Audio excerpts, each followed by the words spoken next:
А существует ли сила воли? Мы очень часто слышим, когда говорим об успешных людях, у него очень сильная воля, и он добился того, чего хотел. А для чего вообще это говорится? Ну, чаще всего для того, чтобы дать себе оправдание. Вот у меня воля не такая сильная, я не могу. Или для того, чтобы унизить своего собеседника. Вот он сделал, у него воля есть, а ты бесхребетный. А что такое сила воли? Существует ли она? Ведь вы тоже чего-то хотите. И, если честно, вы можете добиться не меньше, чем добились эти успешные люди. Единственная причина, почему вы этого не сделали, вы пытаетесь идти их путем. Вы пытаетесь повторить их действия, их поступки, их решения. А это ошибка выжившего. Так как сделать так, чтобы добиться всего? Чтобы вы могли о себе сказать: у меня железная воля. И при этом я говорю, воли, силы воли не существует вообще. Просто нервы работают так. Нервная система работает именно по этим законам. И если вы это поймете, если вы начнете действовать не вопреки законам работы нервной системы, а в гармонии с ними, в согласии с тем, как это нужно делать, вы добьетесь всего, чего хотите. Это канал «Аппаратная психотерапия», и я ее автор и ведущий, доктор Родион Кузнецов. Вот уже четверть века я занимаюсь математическим моделированием нервной системы. И на этом канале я делюсь прикладным значением данной модели. Объясняю, каким образом знание законов работы нервной системы может помочь нам добиться успеха, добиться счастья, добиться здоровья. Так поговорим о силе воли. Почему считается, что она есть? Почему вообще решили, что есть такое понятие? Потому что кто-то делал то, что вы не смогли, и он пришел к результату, он пришел к успеху, а вы, начиная вместе с ним, прекратили. Прекратили на следующий день или на половину пути, неважно. Вот он сумел, а я не сумел. А почему? В нашей жизни существует только две цели. Получить максимальное удовольствие и постараться избежать боли. Именно постараться. Не потому, что нас вокруг окружают сплошные углы, о которых мы стукаемся. Нет. Все эти углы, преграды, барьеры находятся внутри нас. Вот здесь вот. В нашей нервной системе. Не в нашей психике. Я не люблю вообще понятие психология. Для меня психология – это наука описательная. Ничем не лучше астрологии. Потому что они не понимают, а как это по нервам передается. Как только речь заходит о высшей нервной деятельности, о второй сигнальной системе, все, теория Павлова сразу забывается. Нейрофизиология, законы прохождения нейросигналов тут же выключаются. Почему? Ведь все равно это работает на нервах.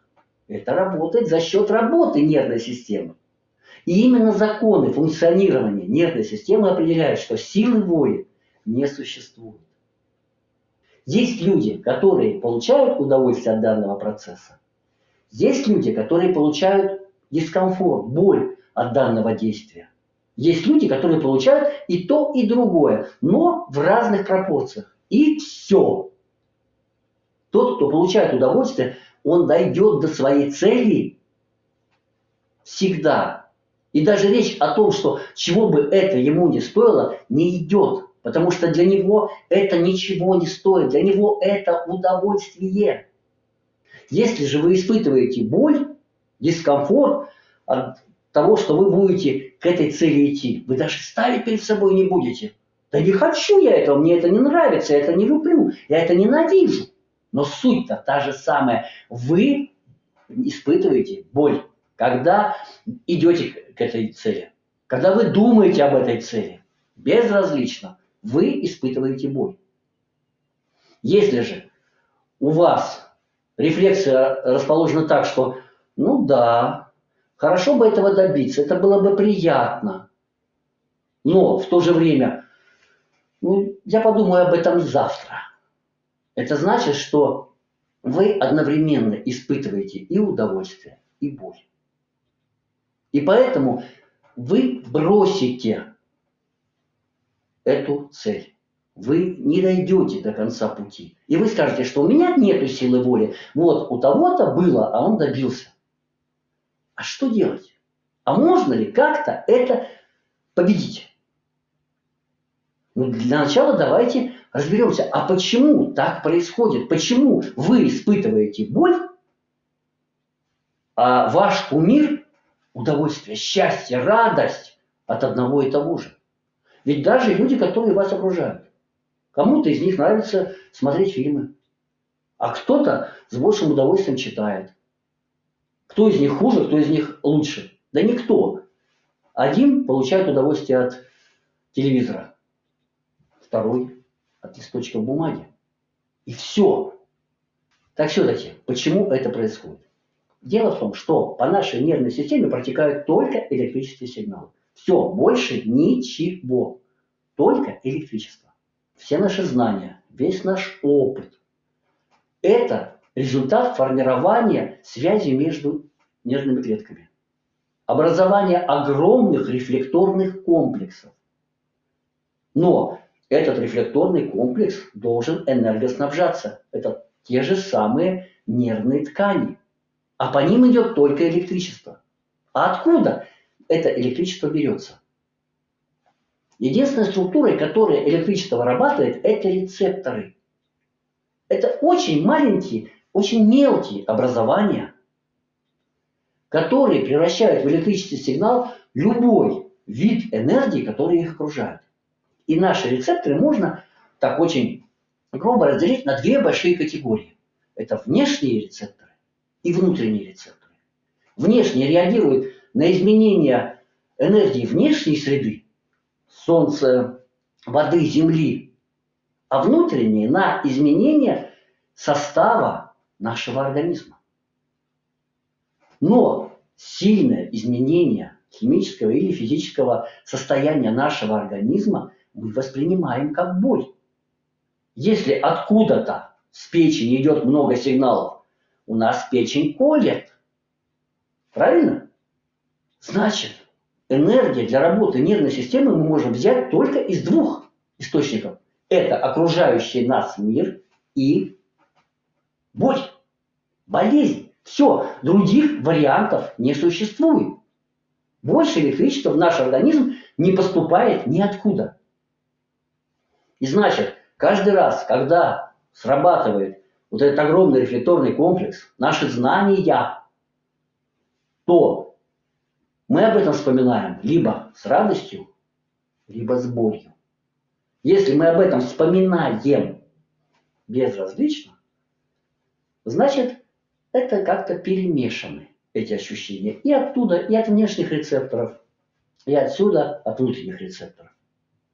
В ином случае мы просто об этом событии не вспомним, мы его не запомним, потому что для формирования вот этих вот связей нужна энергия. И мы откуда-то в данный момент ее получили.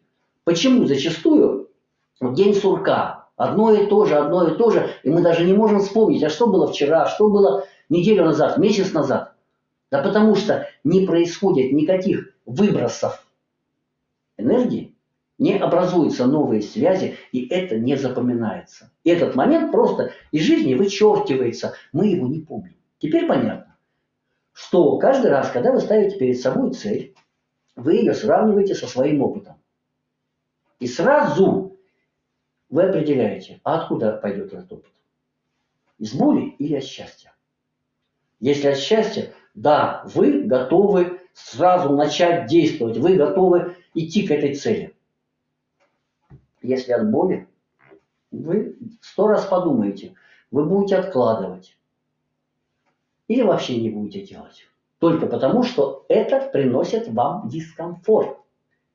Это вам не нужно.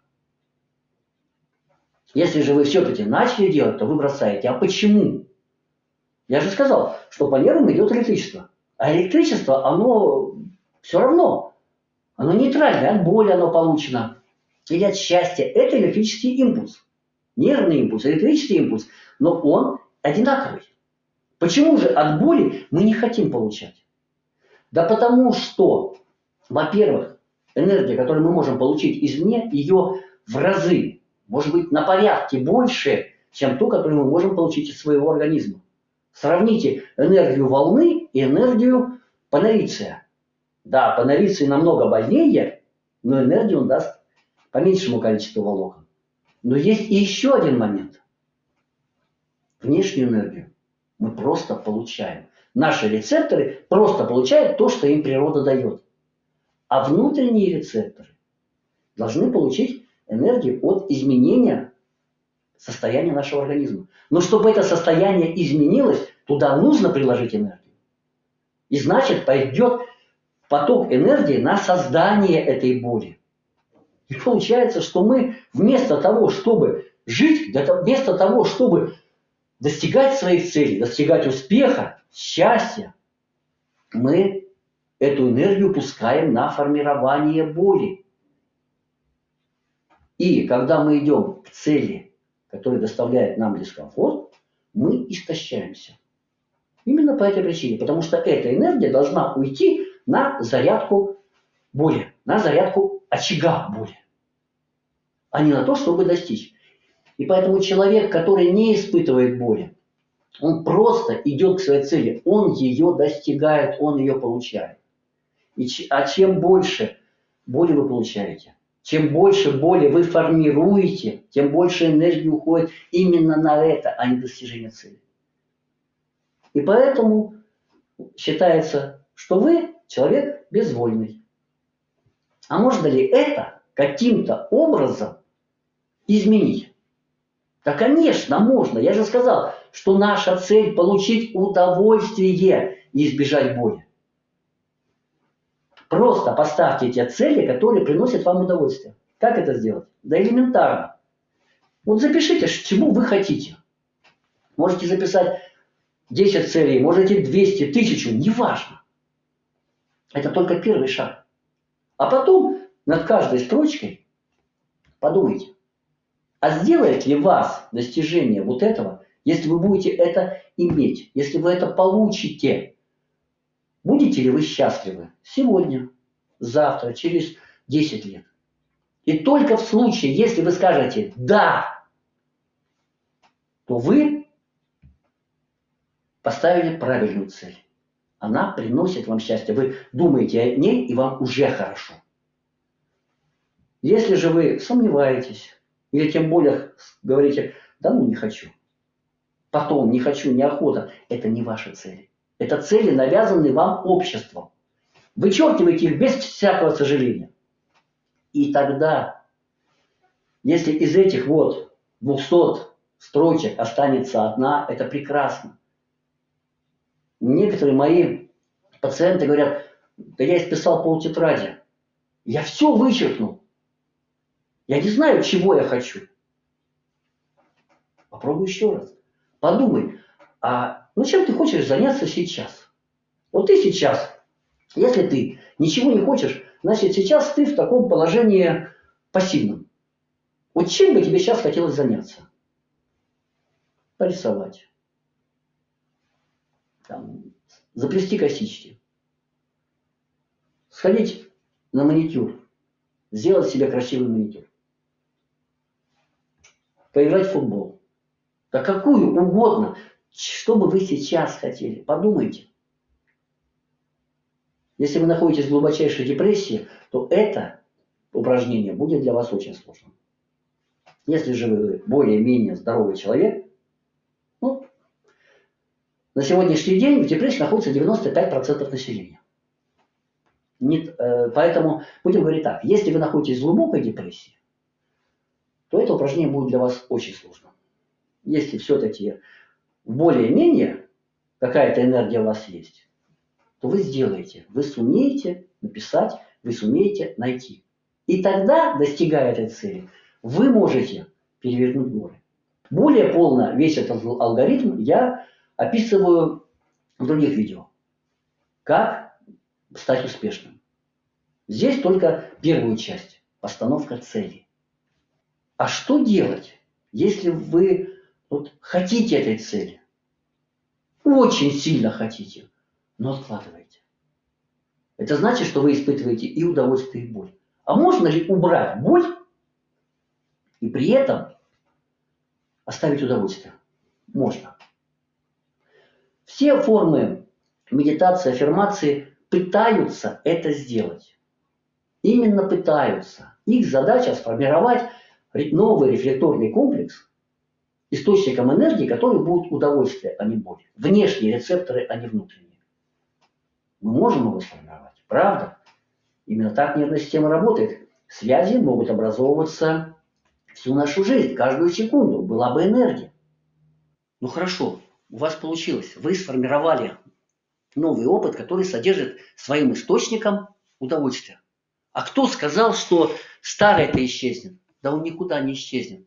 Он точно так же будет существовать, как он и был. И когда сработает триггер, пусковой механизм, то по какому пойдет пути нервный импульс? По новому или по старому? Он будет приносить радость или боль? Да потому, который до мозга доводит больше энергии, чей коэффициент полезного действия выше. То есть память о боли будет у вас всегда. Я предлагаю вам использовать другой путь. Метод аппаратной психотерапии. Это физиотерапевтический метод. Его задача – восстановить нормальную проводимость нервных путей, для того, чтобы энергии внешних рецепторов стало хватать. И альтернативной энергии боли больше не нужно было бы.